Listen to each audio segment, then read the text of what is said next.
Zee 24 तास एक पाऊल पुढे। दिल्लीमध्ये 5 वर्षाच्या मुलीवर अमानुष बलात्कार करणाऱ्या मनोज कुमार या नराधमाला अटक करण्यात आली आहे। बिहारमधल्या मुझफ्फरपूर नगर जिल्ह्यातून त्याला अटक करण्यात आली आहे। त्याला आता पुढल्या चौकशीसाठी दिल्लीत आणण्यात येणार आहे।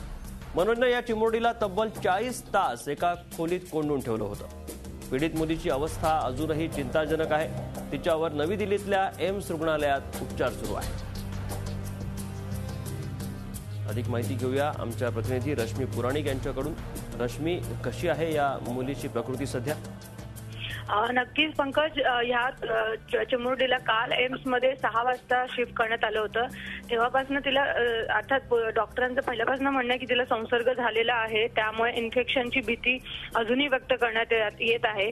तिची प्रकृती नक्कीच गंभीर आहे। आज 11 वाजता तिचं मेडिकल बुलेटिन येईल, त्यातनं अजून जास्त माहिती मिळू शकेल की आता ह्या मुलीची तब्येत कशी आहे, किती रिकव्हरी झालेली आहे। आरोपी मनोज कुमार जो 25 वर्षाचा आहे, तो आपल्या सासरी जाऊन लपलेला।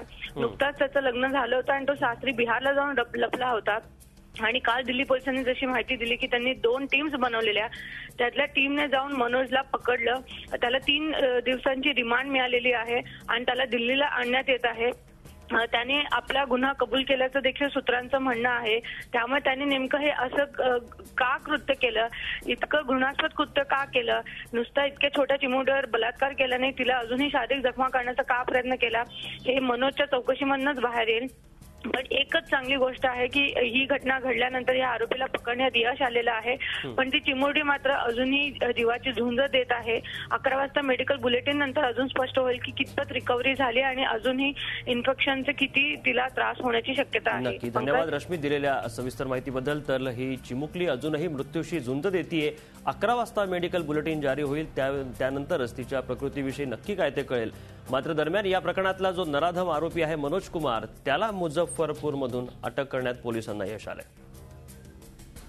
झी 24 तास एक पाऊल पुढे।